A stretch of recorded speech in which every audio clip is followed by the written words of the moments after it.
Hello, everyone. Whew, okay. Welcome to our April town hall. Continuing our cadence of one meeting. Oh, this is very loud. One meeting being 1 month we do updates, and the next month we do a substantive drill down into an issue. And so today we're going to hear from our ASUWT leadership about 3 surveys that they did, and sort of putting their finger on the pulse of what's happening with students around student health and wellness, student safety, and food equity and basic needs concerns.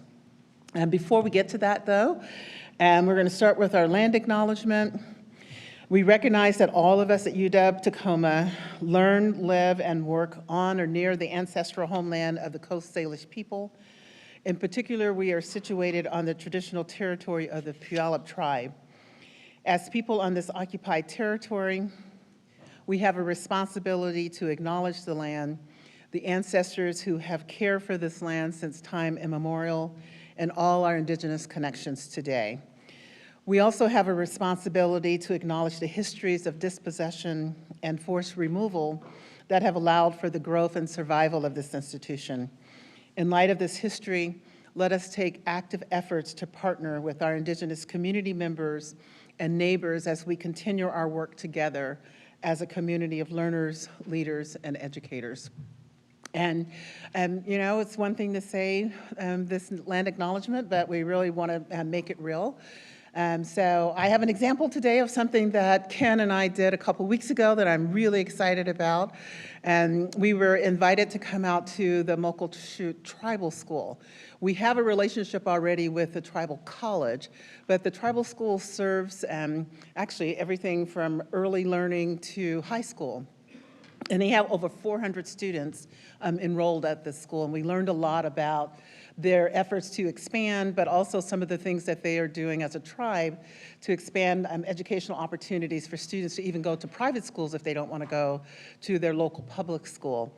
And so we're in talks with them about what kinds of partnerships we might have with that tribal school. Many of the Muckleshoot enrolled members are in public schools in Auburn or Kent or surrounding schools, but they are growing that tribal school in a significant way, and they're actually petitioning the Bureau of Indian Affairs to actually, they have more demand than they have spaces available, and so they want to expand even more. And as we were there are like portables everywhere, so they are growing.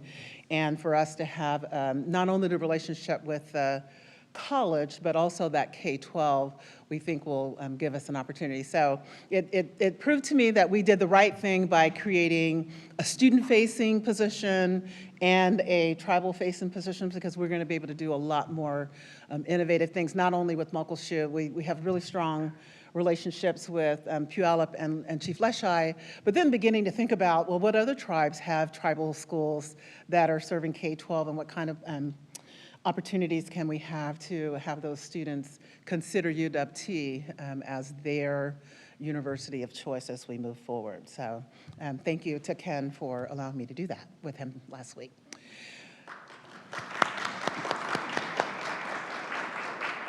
As I look out, I see new people, and I know I'm in Seattle a lot. I'm leaving here and going to Seattle, but I was like, okay, I think I see some new people that I haven't met before. So if this is your first time at a town hall meeting, maybe raise your hand so that we can know who you are.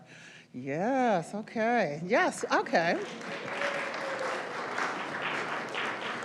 Sheila, let's have them introduce themselves. Yes, maybe tell us where, where in the university you are. All right, then. I'm Megan Hurley, Program Manager in the Professional Development Center. Fabulous. Okay. I'm Siri. Sorry, go ahead. I'm Siri Kaunda, and I'm Program Support Supervisor in the Office of Equity and Inclusion. Fabulous. I'm Kiko Salazar. I'm with the UAA team, pre-major advising. In the back. Hi, I'm Janie Marie Hekaroth, and I'm the new Administrative Assistant for School of Education and AAPI Thrive. Wonderful. Welcome. Hi, my name is Imran. I'm the Director of Operations at Milgard School of Business. Welcome, welcome. Okay. We have Husky Fest and Newly Admitted Students Day coming up on Saturday, so, you know, everybody's welcome. Bring your family, bring your friends, your neighbors. It's going to be a fun day, so make sure that we do that. So it's my pleasure to turn this over to Holly Wetzel, who is our ASUWT president, and her Director of University Affairs, Roland Hain, to give us.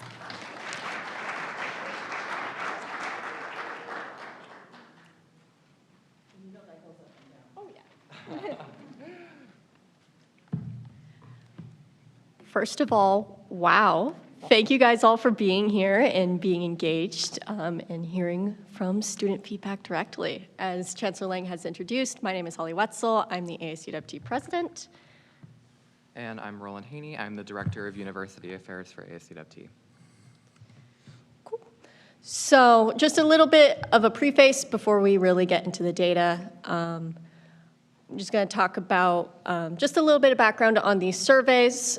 These were put together by 3 ASUWT formed task forces, one focused on health and wellness, the other on student safety, the other one on food equity and basic needs. Thanks to everyone, from students sharing the word on these surveys to many of the people in this room putting the word out to make sure that these surveys get filled out by students. The average survey response for each survey was roughly around 600 students, and over the course of the survey period, over 800 unique students engaged in these surveys. And the UW-Tacoma Office of Institutional Research has come out and said that based off of the demographics and sample size, that our survey findings are generalizable to the student population. So ASUWT is very, very excited about this, and we're going to hop in. How this is going to work is I'm going to begin with the health and wellness findings. Then we will have Q&A just about the health and wellness. Roland will go in with student safety and findings, have a Q&A for him. Well, then we'll wrap up with food equity and basic needs, have Q&A about that. And then if there's time, any questions are welcome. So beginning first with our student health and wellness survey results. One thing I will say too is the full report on our survey findings are now available on ASUWT's new webpage for our survey results. So you could find the full write-up available on our website. Today I'll just be going over some of the highlights just because there is so much data to go through. So one question that I would like to highlight is we have a lot of student wellness and health services here on campus, but there are some gaps that are lacking that we thought that students may be looking to have. So the task force had done a campus-wide scan to see what do we have and what don't we have compared to other campuses. And that's where students were able to select from different resources. What we had found was among the top 3 were nutrition counseling, massage services, and a professional clothing closet. What ASUWT has done since these findings is, with regards to nutrition counseling, we have actually found out that the YMCA currently offers this. However, it is not very well advertised or well attended by students currently. So we have since met with Cassidy, the executive director of the YMCA, to talk about, hey, how can we get more students to engage in this and how can we do these more often? Because there's roughly 50% of students saying that they would like this. So we're moving forward with that. In the case of massage services, similar story, the YMCA up the road, not ours, they offer massage services to their guests. So currently Cassidy is looking to see if there's some partnership that can be made at the YMCA here to see if students can get massage services either for free, at a reduced rate, or just even having it accessible at all. One that's most interesting and I'm most passionate about is the professional clothing closet. If you followed what ASUWT has been advocating for since pre-COVID, it would be this professional clothing closet. Because of the community serving institution that we are here at UW-Tacoma, there can be some significant barriers for students to get access to professional clothing and make sure that they're able to be as prepared as possible and set up for success in any interview that they could have. That's where ASUWT has been advocating for this professional clothing closet. Now, we're currently in preliminary discussions with the Office of Student Affairs to see if this is something that could be a part of career development or an OSAS or a partnership between the two.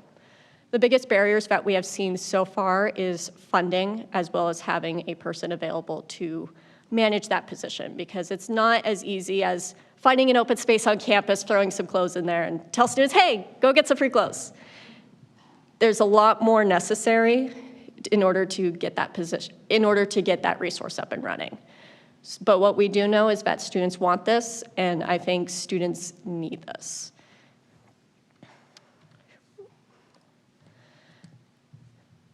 Next point of data that I want to bring attention to, and this one's a little bit more nuanced. Students were asked on this question, what resources do they know about, and what resources have they used? So this is, again, the task force evaluating all available health and wellness resources that are available on campus and seeing if they know about it and if it's been used.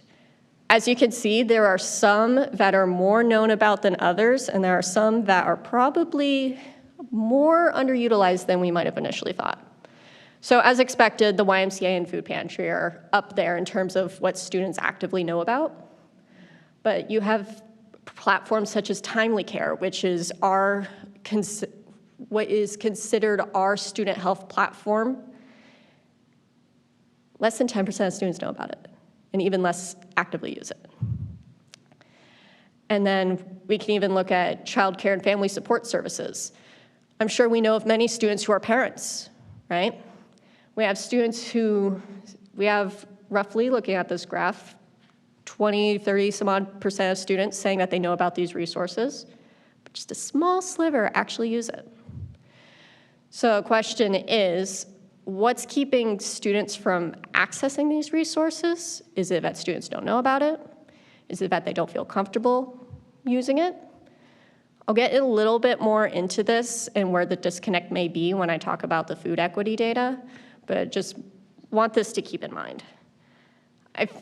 From the work that I have done with the Husky Health Coalition, which is an initiative co-chaired by me, as well as Maddie Brown, our health promotion specialist and confidential advocate here on campus, what we have learned is that while professional staff know about these resources, we're finding that faculty don't. A good faculty that I've heard put it into perspective like this: 33% of faculty, they know about these resources and they know how to refer students. 33%, they don't necessarily know every single resource, but they want to be able to help. And 33%, they don't care. That needs to change. What we would like to see is a campus-wide initiative to shift the culture to ensure that everyone, including faculty, are aware of the resources that are available and how to properly refer students. An example we've seen with the Husky Health Coalition, just as a 5 gold star example, is there's a faculty here on campus where on the first day, they do a campus-wide scavenger hunt. They tell students, hey, go engage with the campus resources that are available. Find out what they do and then come back. This is a model that could be adopted. This is something that could be involved in orientation, where every single student needs to go engage with these resources in orientation. Ultimately, just from looking at this, what we would recommend is that there needs to be an upstream approach to make sure that students know about these resources. Now, moving forward, for the students that had selected that they have used or are using these resources, they were asked a supplemental question, which was, what was your experience using this resource? Now, what ASUWT had done is, because this is qualitative data, we did a qualitative data analysis. We used natural language processing using Python's natural language toolkit, as well as TextBlob, to do a sentiment analysis, as well as keyword extraction. This is so we can better group just the feedback, if it was more positively skewed and if it was more negative. Most resources had pretty overwhelming positive feedback, but there were some that had more negative themes. What ASUWT and the task force is considering to be more than average is if there's more than 5% among users to be more skewed negative. So those resources that were considered to be skewed more negative was PAWS, the food pantry, as well as DRS services. So if this is something that impacts you in your unit or something that you're personally curious about, I would encourage you to go to our website and do a deep dive. Next piece of data we have is related to the mental health culture of UW-Tacoma, as well as the mental health of students since attending. So you can see on the far left, students were asked how they would rate the mental health culture here at UW-Tacoma. And you can see it generally pretty good. Students say that they're either good, neutral, not very much bad or very bad.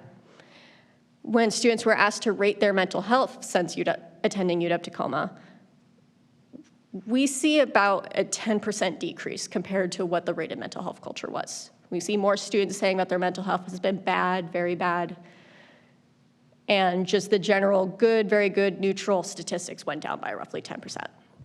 So that's where I pose the question is there anything more that we could be doing to support student mental health? Because I don't necessarily believe that this is just it's PAWS's problem to solve. This could be creating more campus community here on campus to make sure that students feel involved and that they have community. Or it could be something in the classroom that's missing. So it's something to think about and something that further research needs to be done on, either by ASUWT or by another campus entity. So that's just some of the data in terms of things that ASUWT is doing, and I would encourage everyone in this room to help promote this. Coming this quarter, Wellness Week. As you could see highlighted in red, since we are already addressing the nutrition counseling, massage services, and professional clothing closet in some degree, we looked at the next highest, which were Wellness Week and intramural sports.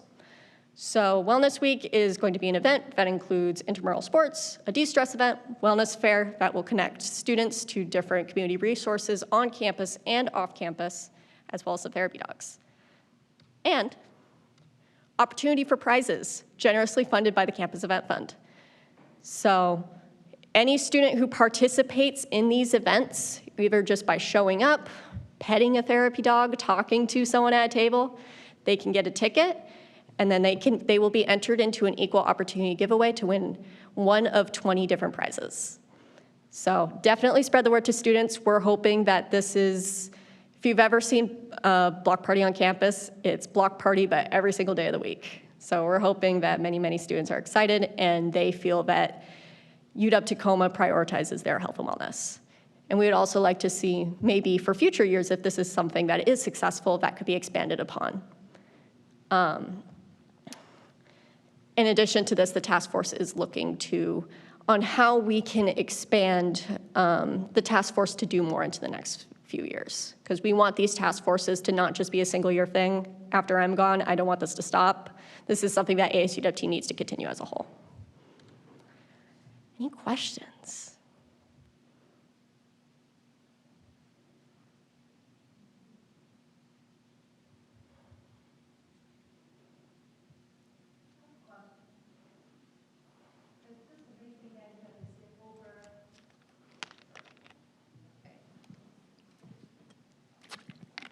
I want to congratulate your efforts and then to have such a large number of responses. It is amazing.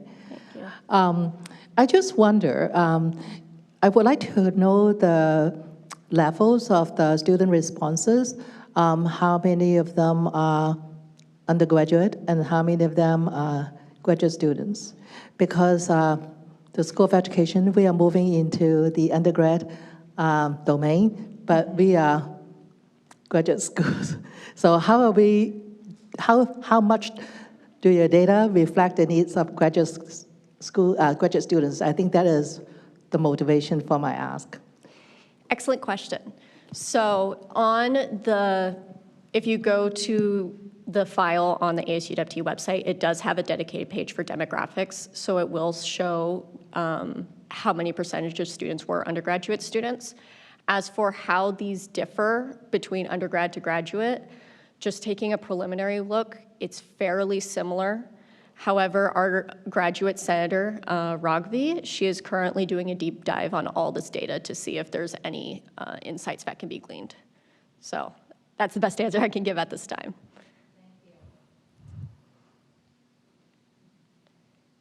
If no further questions, I would like to pass it on to Roland Haney to talk about student safety.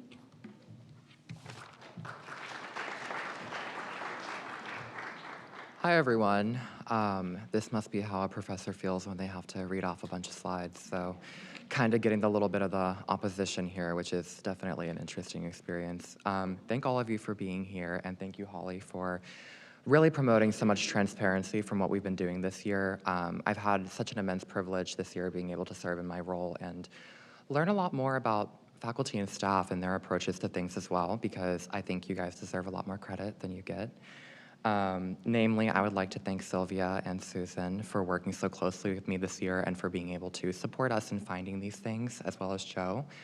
I feel like we've had such great collaborative efforts that have really inspired the connection between students and faculty. So can we give them a round of applause, please? So my student safety group was comprised of myself as well as 3 senators. Just to give you a little bit of a brief rundown on our task forces, this year we tried something experimental. Each task force was created with an executive board leader as well as several different senators who would sit on the task force. We worked together collaboratively with the common goal in mind of student safety. So our task force mission was really to evaluate the current safety procedures here at UW-Tacoma, as well as to evaluate how students feel safe. Every day when staff and faculty and students step on campus, we put ourselves in a position that a lot of other Americans don't. Unfortunately, and I don't want to get too much into it because it is sad, but pursuing higher education does put yourself at risk that other people may not be assuming in this country because of certain circumstances and unfortunate events. Despite that, all of us are here today and doing exactly what we know we need to do anyways. But I just want to acknowledge and thank everybody for continuing to be brave, especially with the way the news looks right now or how it's looked in the past couple of years. So a couple of the things we've done as a student safety task force, as you heard from Holly, is we conducted some surveys. We've worked with campus administration to explore late night transportation options, tracking the flow of funds from student-oriented programs to ensure that the fees are being spent mindfully, and then furthering our event planning to include on-campus collaborations to fully and well-inform students about the resources that they are afforded. Some campus safety and student updates are the campus night walk, which I'll get into, which we were actually able to do with Joe, which was really awesome. UW Notify, new alarm system plan, and safety survey results. So just to get into that a little bit, in case you guys weren't aware, the UW Notify system recently became opt-out instead of opt-in. So you may have all received a text, I believe recently, where we were actually able to utilize that system, which is amazing. A lot of times, I think what causes a lot of chaos in events like this is confusion. So having a direct link to accurate and up-to-date information for students is extremely important. And now all students, unless they've opted out, are enrolled in that, which is a great, awesome thing that campus safety team was able to do this year. Additionally, sorry, before I move on, there is a couple different things going on in the works of campus that I've discussed with Susan and Sylvia. We're going to be implementing, or at least planning to implement, some new alarm systems, which is amazing. Just really giving students the ability to comprehend situations as they happen, as well as know how to respond. And so I will be getting into the survey data. So we asked a comprehensive list of questions on the safety survey. A lot of them were quantitative, some of them were qualitative, but I'm going to put the ones that I found to be the most, I would say the most informative on the presentation. So as you may have expected, people do feel less safe on campus 4 to 6 p.m. and later as things do get pretty dark. This led us to exploring some options, which was the campus night walk. So we were able to go around with Joe on campus and really point out areas that need additional lighting, as well as finding some lighting on campus that is out of date, maybe using old lighting systems that are more dim, and really looking to replace those lights with stuff that is more up to date, and that will provide more light for students. We noticed some lights that actually were burnt out, and so those will be getting repaired, which is awesome. And we are also in conversation with a council member, which we'll be meeting with them later this quarter, to potentially talk about some lighting for the areas that are technically not campus, but they're campus. So, you know, as an urban serving campus where we're kind of smack dab in the middle of a city, it's important to also monitor the areas that are around us and the community that we serve. Something else that we asked on the safety survey was where people felt most and least safe on campus. So as you could probably remember, earlier this year, we had a lot of car prowls. I believe they've been going down in the amount that they've been happening. However, we wanted to include all of the campus lots on our list just so that we could really pinpoint and see which lots are problematic. As you might notice, Court 17 parking garage is a little bit high on there. However, I would like to point out the fact that the Court 17 parking garage recently, as of this year, became a card access building, which has extremely decreased the amount of car prowls that happen in the Court 17 building. I believe that the high percentage on this survey itself is from previous stigma and collection of data from previous years where the card access was not implemented. But as you can see, the highest unsafe area on this list is lower campus near Pacific Avenue. So what we mean by that is Union Station, the bus stop, the stairs leading down there. As you guys know, it does get pretty dark there during nighttime, so we address that as well during our campus walk. But we're also going to be exploring some options with the council member, as well as reaching out to Pierce Transit to see what exactly we can do to make that bus stop more safe. As some of you may know, we have a high school really close to campus, the School of the Arts, and so it's not only important to our students to be safe in that area, but to be mindful of our community and to work with community partners to ensure that the youth that, you know, walk on our campus and use our campus quite frequently are safe and feel safe doing so. That area is a pickup spot for a lot of students, and there is occasionally some things that happen there that if I were still 14 and in high school, it would really terrify me. So that's something that we're looking forward to working with our city and our partners on to really ensure that we can make students and our community members feel more safe. So, although it says date to be decided, we did actually do the campus walk. It was great. It was really dark at some points, as you can maybe imagine. But that is also because a lot of the lights are motion activated to conserve power. So that is something that you may, if you're like walking around campus and you're like, oh my gosh, it's so dark over there. Well, you know, if you walk over there and venture into the dark, let there be light, it will appear. I'm just messing around, but it's actually really, honestly, for the most part, we had a lot of really great lit places on campus. I would say that some of the major focus areas for us while we were walking around was Court 17 Green. It gets a little bit dark over there. Some of the parking lots, we believe the lot, oh my gosh, it's escaping me right now. It's right next to the Pinkerton building, but it's not the Pinkerton lot. That area right there, having a little bit more lighting right there as well, maybe on the buildings is what we were discussing, as well as just some other places around campus. We're going to be discussing with the YMCA as well, because Court D and the area back there gets extremely dark. A lot of that is due to the fact that they're using really old light bulbs. So maybe transitioning to LED lights over there instead will kind of brighten up the area, make people feel more comfortable and safe. Just in my own personal conversations with students, what I've realized is that the Whitney lot, as well as Court D in that area, is something that people get really nervous about. I think that's because it's on the edge of campus and it does get pretty dark up there. Staff and faculty also have expressed being nervous about using that lot before, and there has been some break-ins over there as well. We did notice that a light was actually burnt out in Whitney lot, so that is going to be taken care of as well. It is now fixed. But yeah, so just really trying to maintain our light on campus as well as explore other options as well. ASUWT in the past has worked with the county on different initiatives as well regarding crosswalks and stuff like that. So we're really hopeful that, you know, being able to work with our community partners, we'll be able to make some change with that bus stop. Let me see here, moving on. So now we get into campus safety resources and emergency situation confidence. So as you can see, there is actually a really high amount of people who feel that they are aware of campus safety resources. This was really, really pleasing to myself, the campus safety team, as well as our task force. But as you may notice, there is increasingly less awareness of what to do in an emergency situation. So that came with, well, what can we do to prepare students for emergency situations that happen on campus? I believe that the UW Notify system is going to be something that makes people feel a lot more confident, because I think a lot of the worry in situations like that is the initial shock factor of not knowing what's going on. That is something that I anticipate to be extremely helpful, as well as a plethora of events that have been put on this year by Campus Safety to really inform students of various safety things. Recently we had a fire drill. We have had so many different things that Susan and Sylvia have done this year to really prepare students. My main focus is engagement. So although we have these really, really great events that are preparing students for potential disasters on campus, it's kind of hard to get people to go to things, even if, it could save their life. So that's kind of just a testament to being a college student, right? Like, if I'm not getting a grade for it, I don't even know if I would go. No, I'm just kidding, I'm kidding. But I think really exploring methods to work with the Student Activities Board, ASUWT, use familiar marketing channels that are familiar to students, such as our Instagrams. We recently just appointed a new director of outreach, so I'd love to explore some options with her regarding what exactly we could do to put the mediums of the marketing into a more digestible format for students. As of right now, Campus Safety has a really amazing comprehensive website that has a list of all resources and links, which is great. It's really, really good source of information for anybody who might be worried about things on campus. But once again, like I said in the beginning, it's kind of something you don't want to think about, right? Like, nobody wants to think about what would happen if we had an active threat on campus.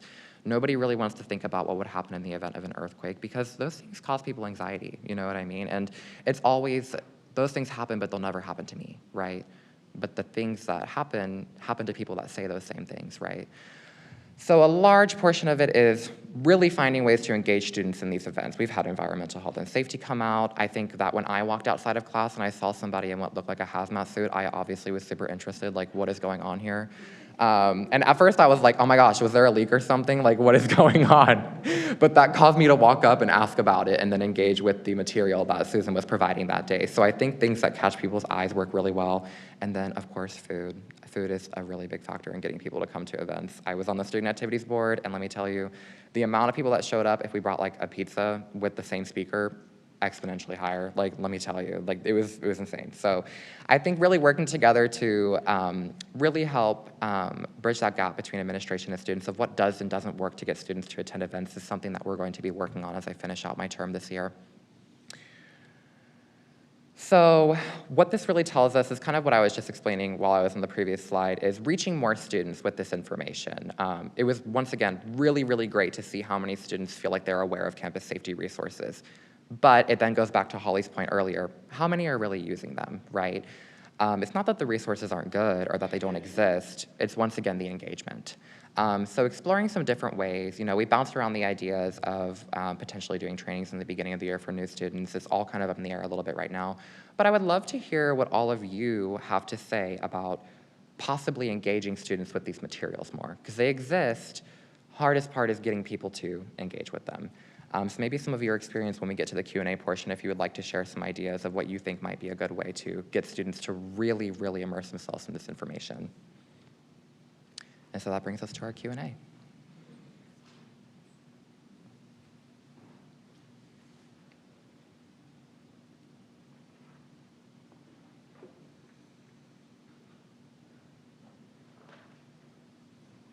Hi. Once again, thank you guys for all that you've done. I think as a staff member, I think it's really cool to see students engaging so actively in the well-being of your fellow students. So, again, props to you guys for all of this work. I went to the website and I saw links to the other two surveys, but it looks like the spot where the link would be for this one did not actually have a link. So I was just wondering, is it supposed to be accessible there, or is that? We're working on some data still, but it will be accessible. Okay, awesome. Thank you. Of course. Thank you, Sylvia. Is that the brief, like the long, the brief? Okay, yeah. And it can be questions about anything regarding campus safety, student opinions. I have some of the data and statistics pulled up from this. The majority of people that responded to the survey were juniors and seniors. I would love in our future surveys to get some more respondents from the younger undergraduates. Yeah?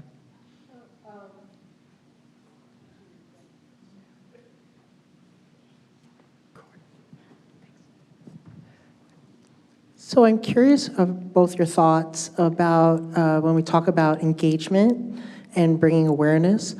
What are your thoughts about us having kind of utilizing the medium of art, of making preparedness fun? So what are your thoughts on that as far as an engagement, whether that's it could be an art fair. We did this many years ago, and it was a way for us all to kind of get to know each other, but giving us that time, because I think that's the biggest thing I want to be conscious of. If our students are here, they're trying to navigate spaces, go to their areas, and really to think about that as a possibility. I think that's a great idea. I think some of the biggest successes I've had personally with event planning on campus is really tying things together. I think that having an art event would be brilliant. I think that we have a lot of professors on campus who are already engaged with art and poetry festivals.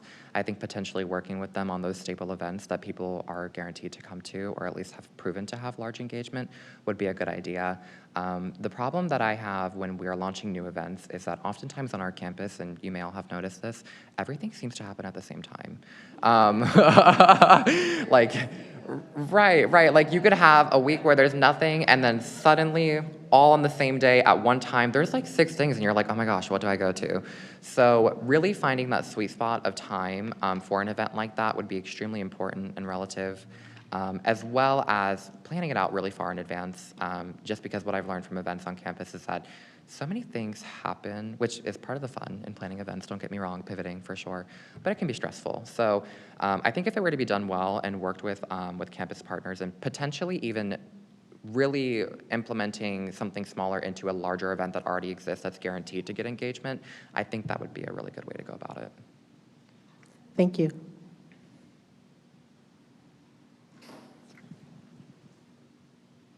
Since you peripherally mentioned events and your events team is here, we're just kicking around ideas of ways to expand convocation the first day of school when we do have students there. So I think we'd be interested to chat about, maybe our partners with the city and other providers. I could see one thing that we did at SPSCC when I was there was almost a make your own emergency kit. Yeah.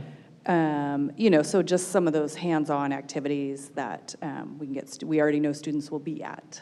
I think that's a great idea, especially using convocation. When you set forth an idea at convocation, it really sticks with people more, I've realized. So I think that would be an amazing idea. I would love to discuss with your team potentially on that as well. I would love to, yeah, I think that's great. But, ultimately too, really keeping people engaged, because you can have an event where everybody's there, and the moment something's introduced that they might not be like super into, people start to kind of walk away. So I think finding a way to make it extremely interactive and have some sort of incentive would probably be the best way to ensure that they stay and really retain that information too.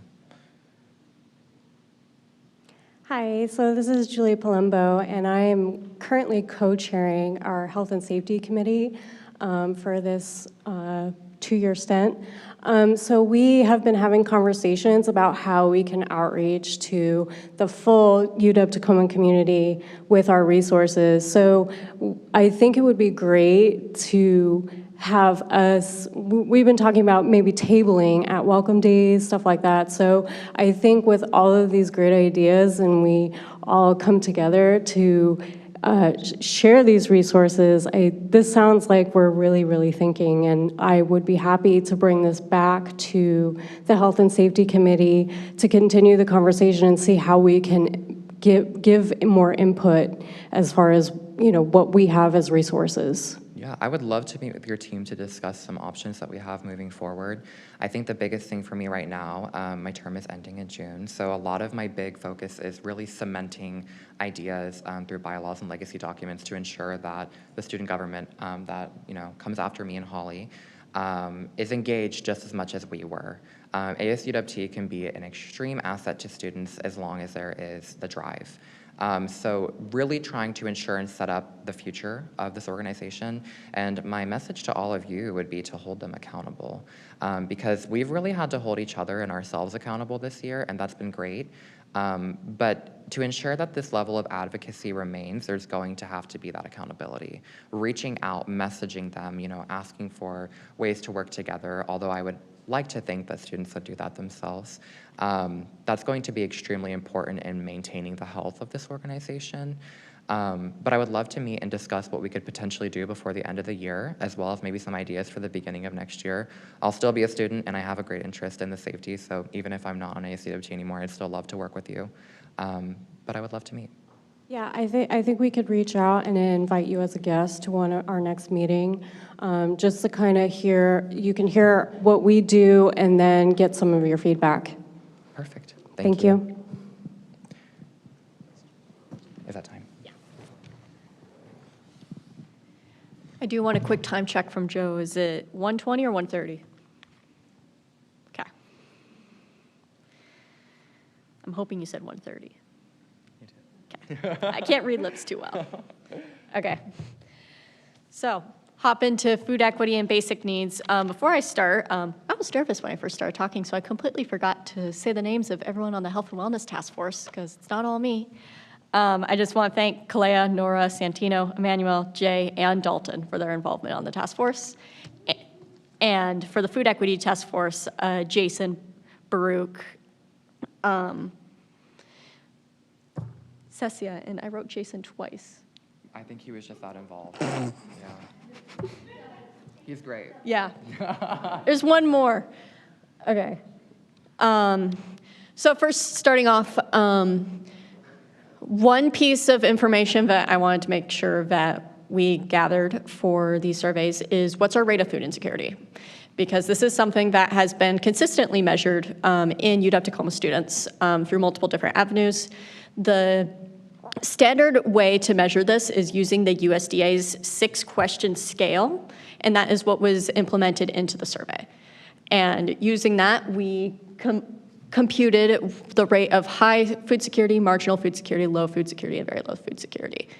And how the USDA defines food insecurity is the combination of low and very low food security, which comes out to 43.3% of our students being food insecure. This supports previous findings that other organizations have done on campus to measure for our students. In the National College Health Assessment that Student Health had conducted this time last year, the rate was 46%. Christine Stevens, who is a faculty person in the School of Nursing and Healthcare Leadership, who is immensely passionate about this issue. If you haven't had the chance to talk to her, I definitely encourage you to. She's been doing research on this biannually since 2016, taking a short break during COVID for obvious reasons. Her findings had trended upward to about this 40% number. 2016, 36% of our students were food insecure. In 2018, it was 42%, and in 2022, it was 48%. To put this into perspective, because we all know that college students, like that, the experience is you go to college, you're hungry, you're surviving off of ramen, right? That's just the stereotype. That's the stereotype that we've heard for decades. The national metric for food insecurity in college students, 23% in undergrad. At UW-Tacoma, we are double the national average for food insecurity. So I just want that to sit with everyone that, yes, we are a community serving institution, but this is a real issue. This is not just students are hungry because students are always hungry. This is a legitimate basic needs concern. When looking, voice crack, that was weird. When looking at whether or not students skip meals on campus and the reason why, we asked, do students skip meals?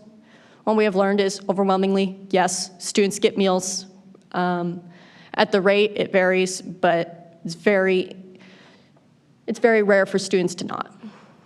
And among those students who were asked if they skip meals, among the top 2 reasons were time constraints and food being inexpensive, or food being expensive. So this speaks, like, we all know we're in a food desert. We all come here, we know this. But this issue of food insecurity is further amplified by this. Students don't have enough time to go down to Abella's to get a pizza in between classes. And even then, the price is a barrier there. Yes, West Coast Grocery exists, but even then, expensive. We've been consistently hearing this from students. So, okay, you can think, we have a food pantry on campus. We have the Nourish food truck. We have the food cupboard. It's fine. Students, there's free food resources. They just need to go and find it. That's not the full picture. So when we ask students if they've used the food pantry or if they've used Nourish or if they've used the food cupboard, most students have never used these resources. And even then, students either use it once or 2 to 5 times. When we have nearly half of our students experiencing food insecurity, why is this so low? Is it a resource visibility issue? Or is this comfort in using the resource? Did they go there one time and have a negative experience? That's something that the Food Equity Task Force has been trying to follow up on with the leaders who are in charge of these different organizations. I also put on the right-hand side the graphic from the Health and Wellness Survey that I showed you earlier, which was whether or not students knew about the resource and whether or not they reported using it, and the findings were fairly similar.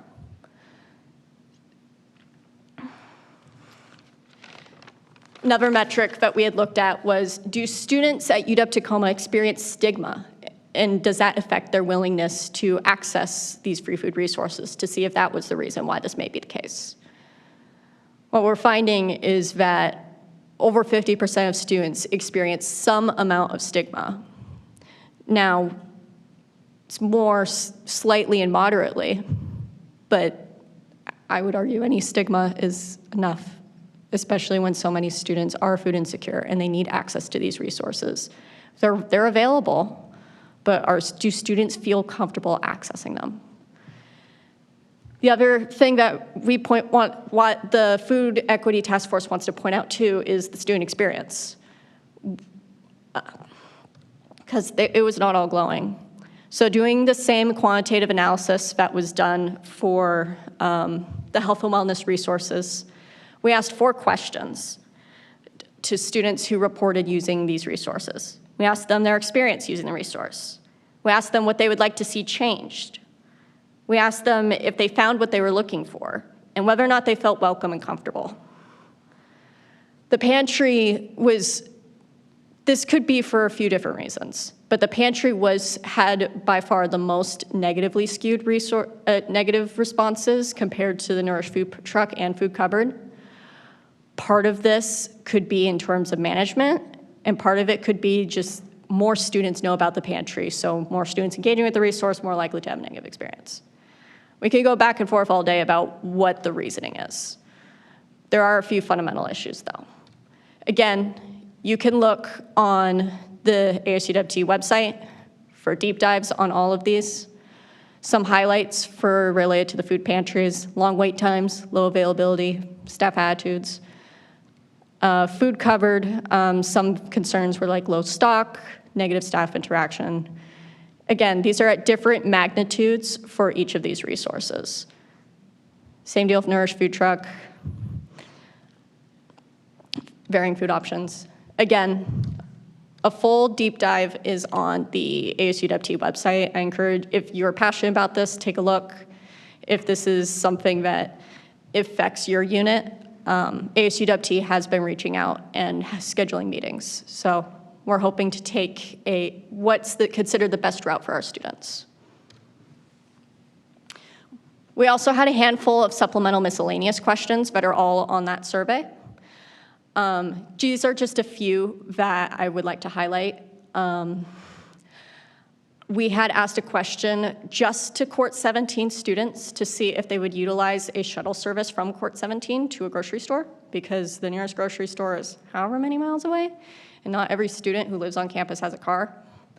What we have found is 64% of students said they would. With a sample size of 50, I think that's up to any individual unit who may want to take this on to see if that's enough need or not. But students say they would use it. Another one we had asked was related to on-campus housing, because we know housing is a basic needs concern for some students. We had asked that if there was more on-campus housing options, if they'd be more inclined to live on campus. 43% of students said yes, 37% said no, roughly 20% unsure. So that's something to I know that UW-Tacoma, as we grow in the next however many decades, I think the plan is to shift a little bit more from those commuter-type students to more residential-type students. But this is something to keep in mind of our current student population and what their attitudes and feelings are. So in terms of what this task force is doing next, student input is clear. Some things work, some don't. We're trying to meet with individual entities on campus. We had Student Affairs, Office of Equity and Inclusion, anyone who has a stake in the food equity and basic needs areas for students, to see on how we can move forward in a way that benefits students. We're also looking to see if we can increase visibility for any of these resources, because with nearly 50% of students saying that they experience food insecurity, but 50% don't end up actually using these resources, it's clear that there's some kind of disconnect. And finally, ASUWT is looking towards doing a destigmatization campaign to see if we can get more students engaged and feel more comfortable going and asking for help, because that in itself is already a big challenge. Open for questions.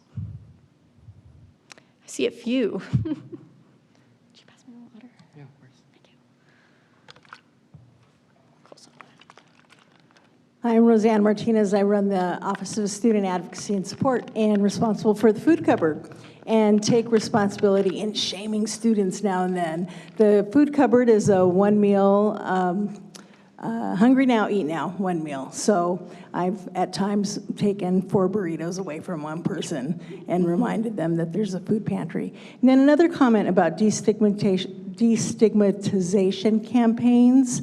We need to include students, because the people that run these services are mostly our student employees. So we've got to use them in how to greet, how to meet, how to share among their fellow students and classmates as well. So, thank you.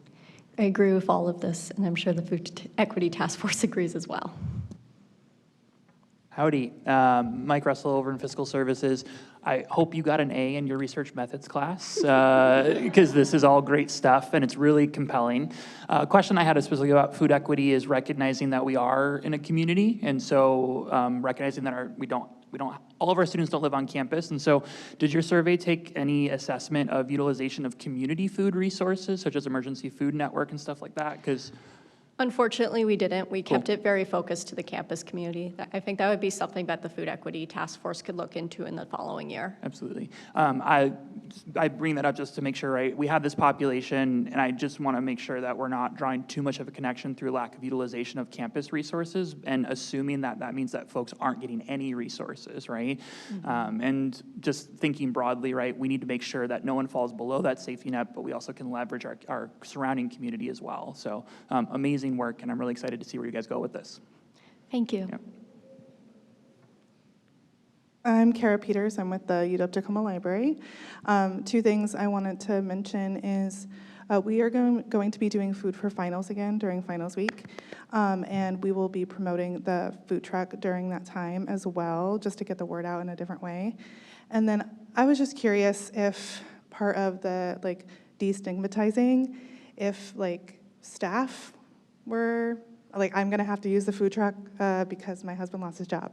So stuff like that, if we were also, we use it too, if that would help. I think that would actually be really good.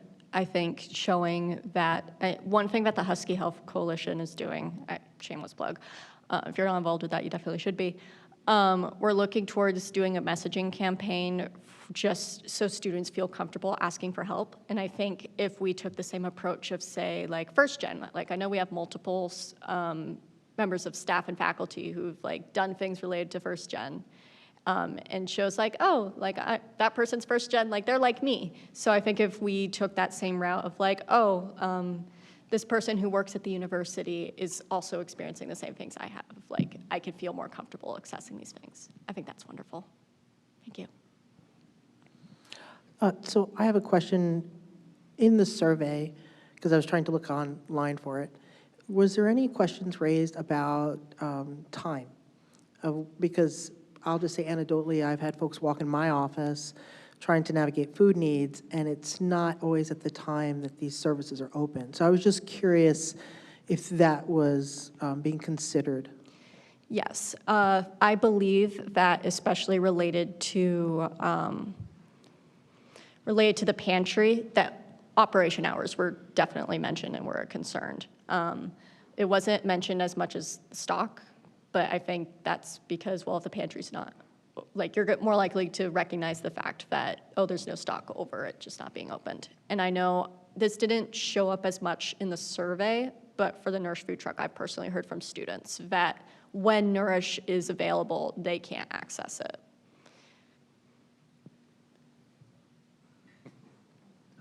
No other further questions?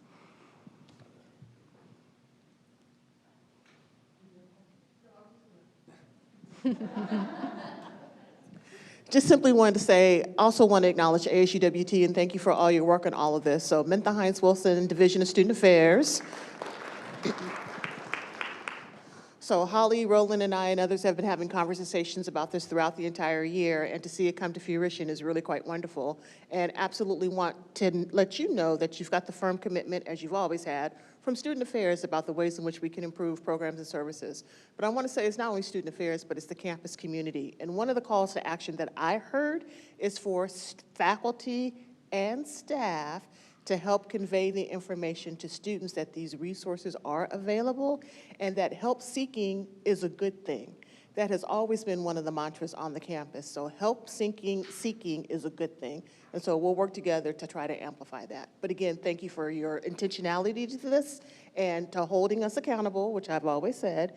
And this is just the beginning of baseline information. We'll do this periodically going forward. Thank you. Great. So thank our leadership team.